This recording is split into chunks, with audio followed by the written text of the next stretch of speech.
Hey guys, Bugcat7 here. Okay, it is Sunday, March 10, 2019, and I want to thank you for visiting the Stonewall Research channel here on YouTube.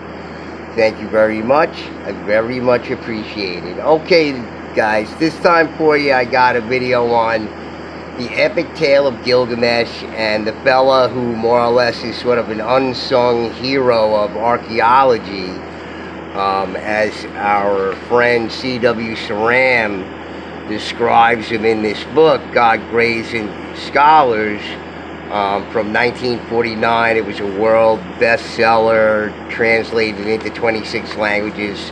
Saram was interested in archaeology, and he was a noted literary person, so, you know, this is what his forte was, and he's really sort of the alternative researcher of his time in the 40s, 50s, 60s, and 70s.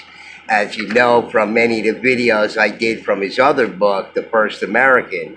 But, you know, you've heard some stuff from God's Graves and Scholars. But we're going to talk about this guy, George Smith, the guy who's sort of the unsung hero of translating the epic of Gilgamesh.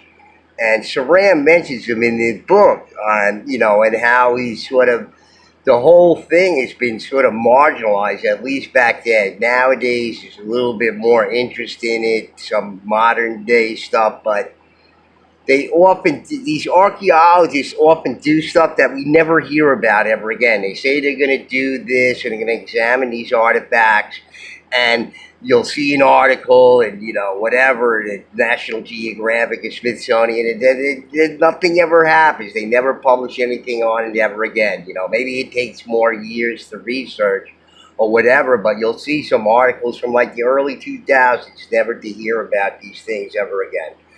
Okay, so let me read to you from the chapter here. And, you know, obviously the story of Gilgamesh has something to do with the flood. And there's some uncanny similarities about it.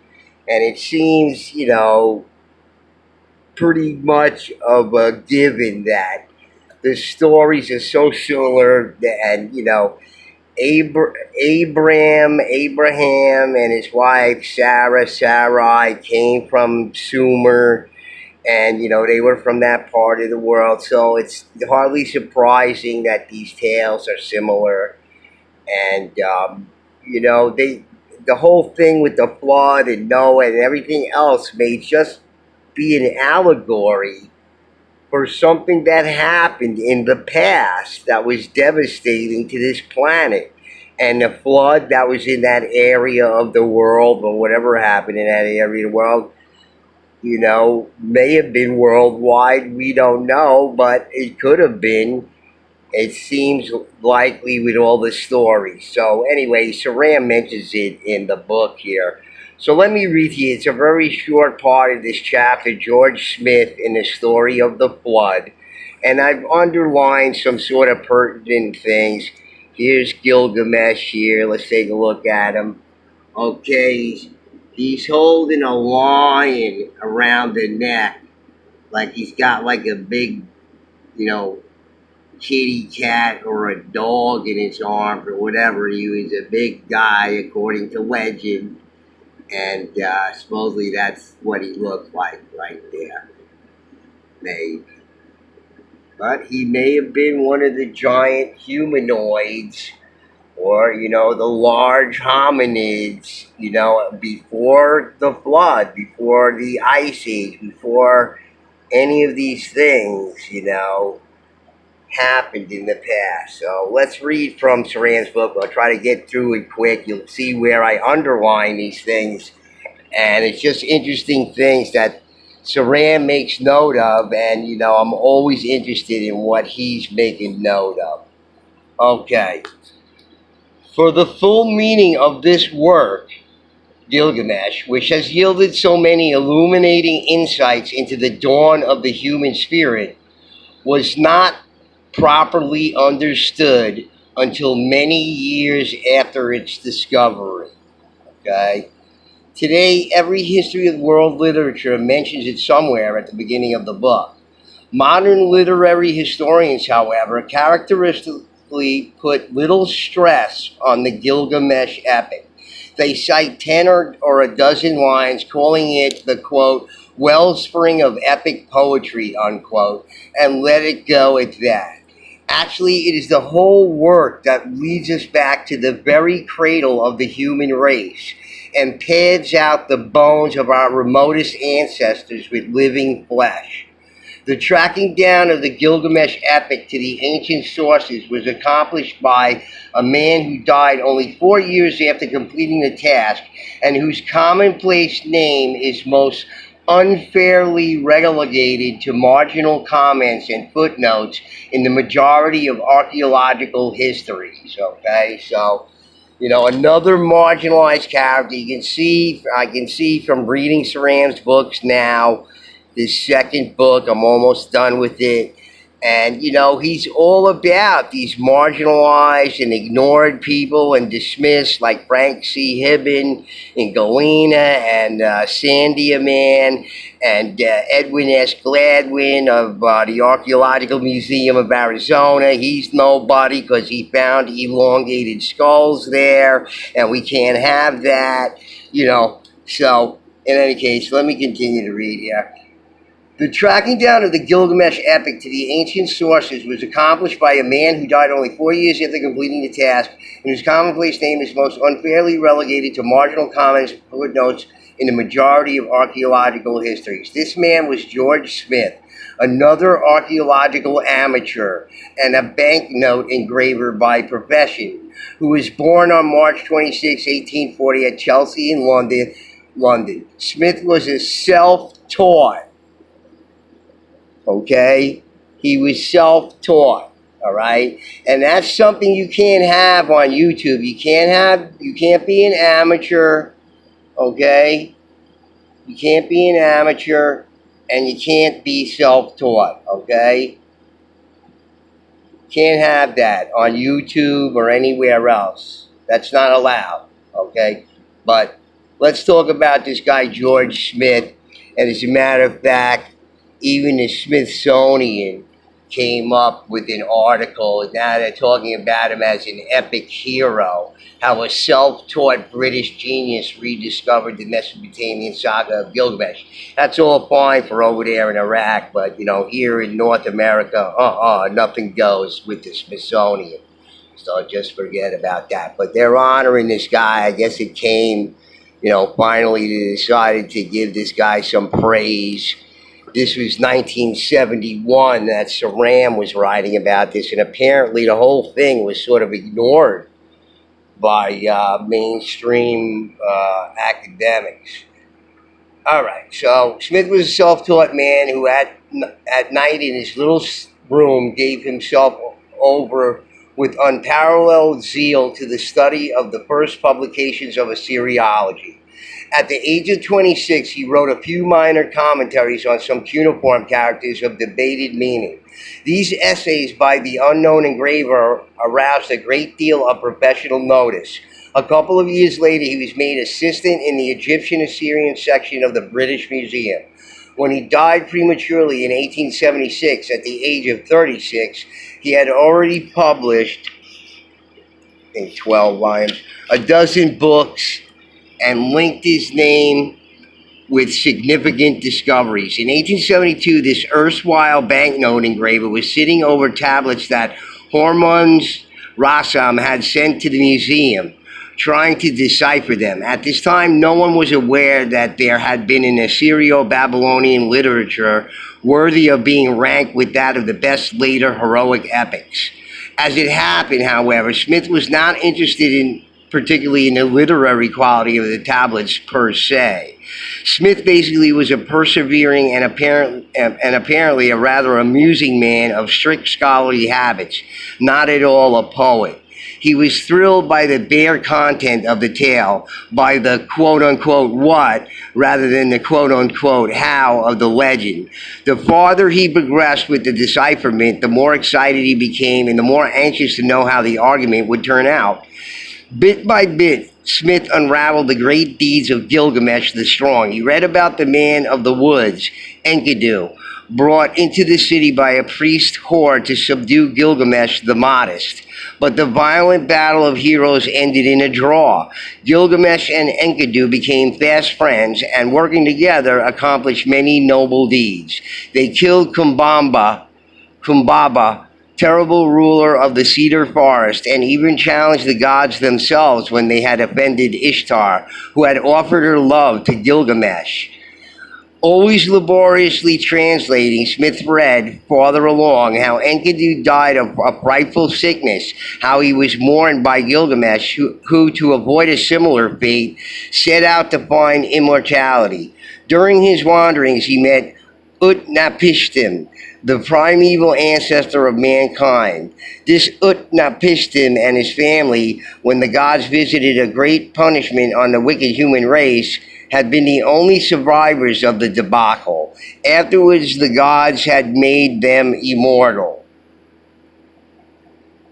Utnapishtim then tells Gilgamesh the whole story of his miraculous escape. Smith read the Utnapishtim legend with eager eyes, as his initial excitement began to evolve into the certainty of a remarkable discovery. Bigger and bigger gaps appeared in the narrative flow of the Rasam tablets. Smith had to reconcile himself to the fact that he had only fragments of the total inscription to work with. Indeed, the most essential section of the story was entirely missing, that is, the conclusion. What Smith had read of the Gilgamesh epic left him no rest. Okay, so this guy was, sort of incensed by this whole thing, and, he wanted, he was motivated. He really wanted to know what this was all about, and, he brought it about. And, let's make another note here. When they mention Ishtar, etc., you have to think about this, okay, in a certain way, because these names that are mentioned in this are also associated with the planets themselves.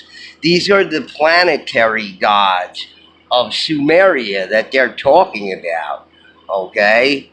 So like Jupiter was Marduk, Venus was Ishtar, Saturn was Ninurta. These were people, okay? In Sumerian, mythology, or their, history, or whatever it is. So the planets are these people, and they're mentioned in the story. So again, I think, this could just be an allegory of some event, some, planetary event in the past that is really what's being talked about.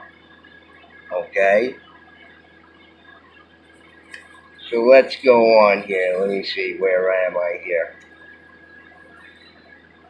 All right. Nor could he keep silent about his discovery, though to disclose them was sure to rock the Bible-bound England of Victoria's day. Later, a powerful newspaper came to George Smith's aid.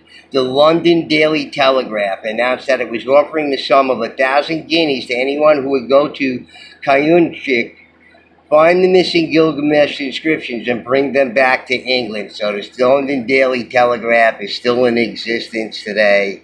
They've written an article about George Smith in contemporary times, honoring him because, their newspaper was involved in this, financing this whole thing.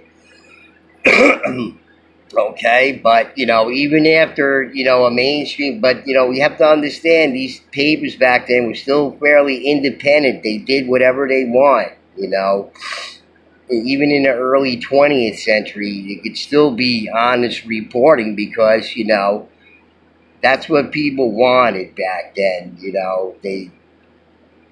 they were able to do that, Edward R. Murrows of their time. Okay, so George Smith himself accepted the offer. He traveled the thousands of miles separating London from Mesopotamia, and there boldly attacked a tremendous pile of rubble that was Kayunjik, the mound. In respect of total area, had hardly been scratched in search of the missing tablets. Smith's task was about comparable to finding one particular water louse in the sea, or the famous needle in a haystack. So this, it was like finding a needle in a haystack. And let's take a look at Nineveh, or where this mound was. Let's see. There it is right there. Okay. But unfortunately, it was in Iraq. So ISIS or ISIL or IS or whatever confusing name you want to give them, which is obviously a reason for all these different names for this group, they took their Toyota with Mark One plumbing on it there, and destroyed the mound, all the ruins and stuff, quite a bit of it there. They bulldozed down and, used them for target practice. And, this, for some reason, ISIL has, a Mark One plumbing truck from Texas, new Toyota truck with a 50 cal mounted on the back. How'd that happen? Oh, your grandmother's got to get shook down at the airport in case she's got a bomb in her Depends. But, hey, to pay no attention to this, hey, we'll just sell trucks to anybody. What? Supposedly they went to Turkey and, maybe, should be keeping track of this stuff. I don't know. All right, but, Nineveh is, the site that we're talking about here. The main palace area is this Koyunjik area there, and you can see the pictures in this Wikipedia, sort of cool pictures in there. They have at least some of this stuff, and you can read about it. But let's get back to the article because I want to make this quick as possible. All right. So, all right. And again, there occurred one of the almost unbelievable wonders that stud the history of archaeological excavation. Smith actually found the missing parts of the Gilgamesh epic. He brought home altogether 384 fragmentary clay tablets, among them the missing parts of the controversial story of Utnapishtim. This tale was a variation of the biblical legend of the flood. There are, of course, flood stories in almost every folklore, but this one was concerned with the very same deluge described at a later date in Genesis. Utnapishtim, indeed, was none other than Noah. The following is the text of that section of Gilgamesh concerned with Utnapishtim. The friendly god Ea, in a dream, which Ea is a water god, I believe, had revealed the god's punitive intent to Utnapishtim, Ea's protege, whereupon Utnapishtim decided to build himself an ark.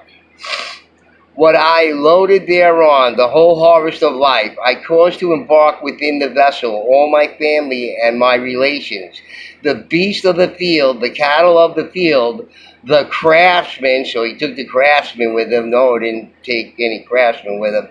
I made them all embark.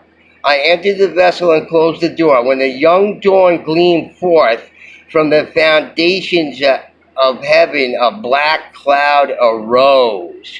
It's funny that it arose. All that is bright is turned into darkness. The brother seeth his brother no more. Right. This is interesting here. I like the way they say this.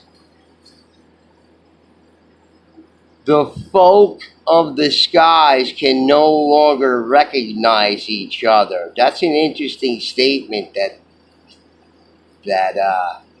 is said in the Gilgamesh tales there by Utnapishtim.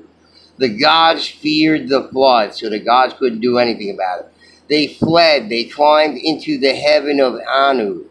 The gods crouched like a dog on the wall. They lay down. That's interesting. For 6 days and nights. So 6 days and nights, not the 40 days and nights.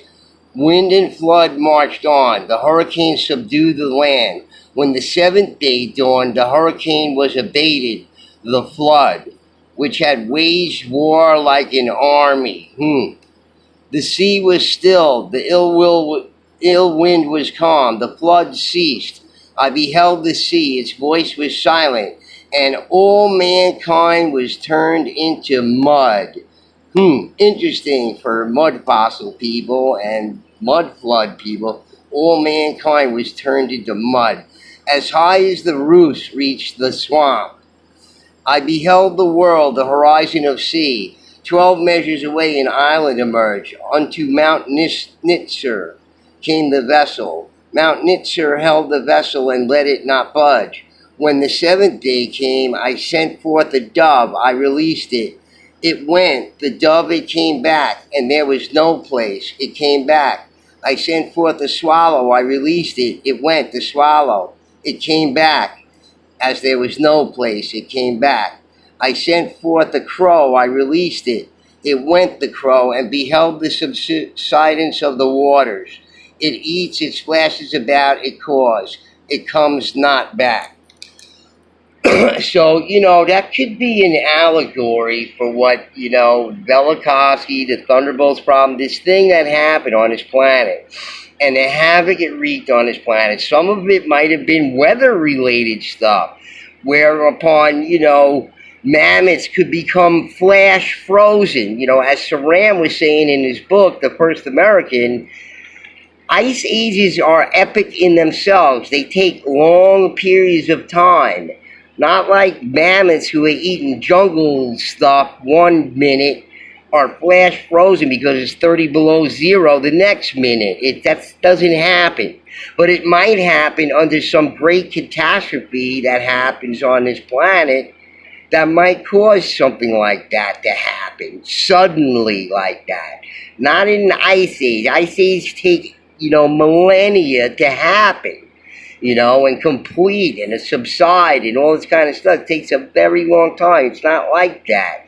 But we have evidence of mammoths being flash frozen at the time when it was supposedly the Ice Age and all. And, look, again, they were eating jungle food a minute before. So they have this evidence, yet in the face of this evidence, they want to say all this other stuff. And they can't prove it because it's just a theory. And, unfortunately, people take theories as proofs. For some reason, they don't have the cognitive ability to understand that theories are just best guesses. Okay.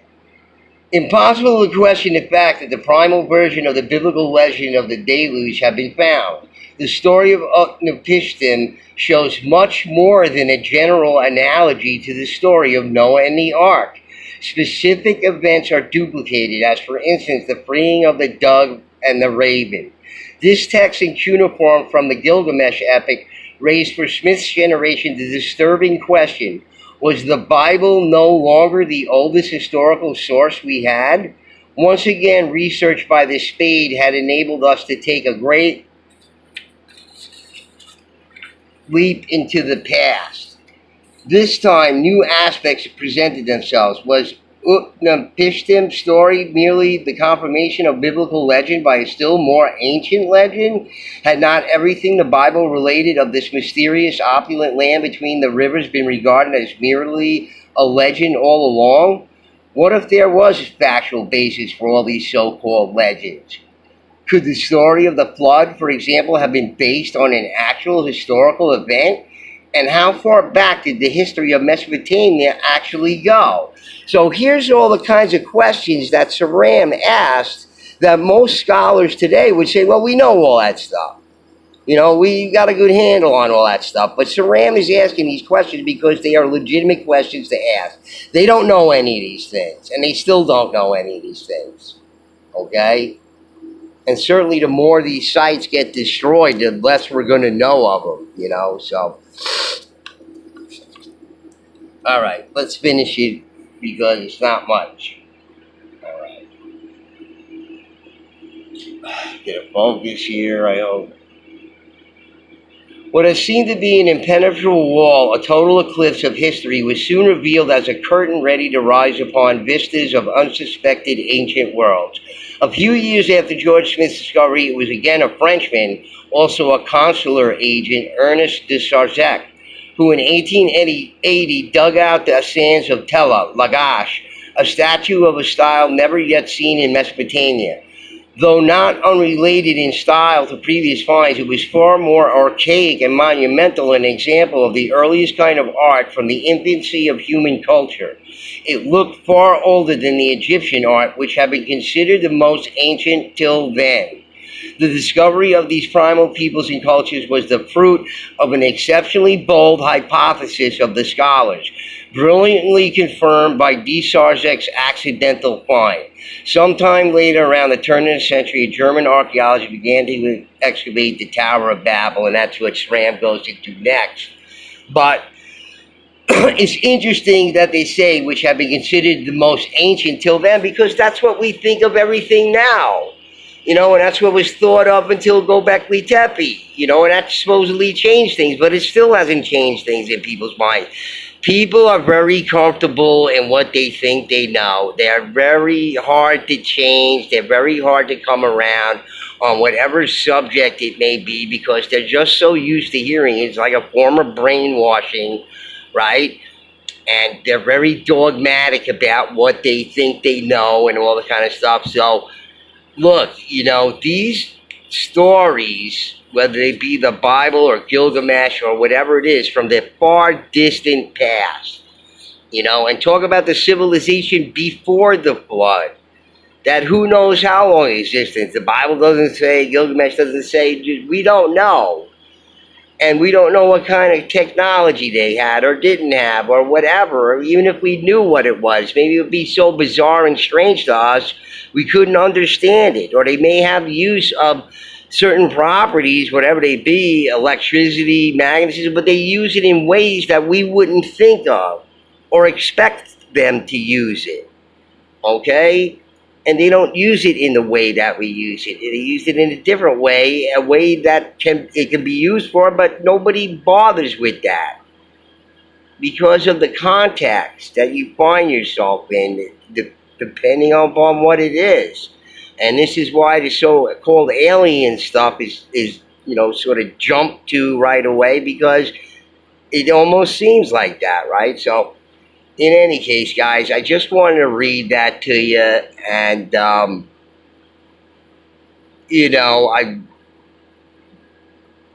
don't know exactly what it might be, but I often think about this story in the Thunderbolts Project. Like I said, these people are mentioned in these stories, and they're the planets. They're also the planets. Ishtar is Venus, is mentioned in that. And these other characters could also be just different representations of the planets, okay?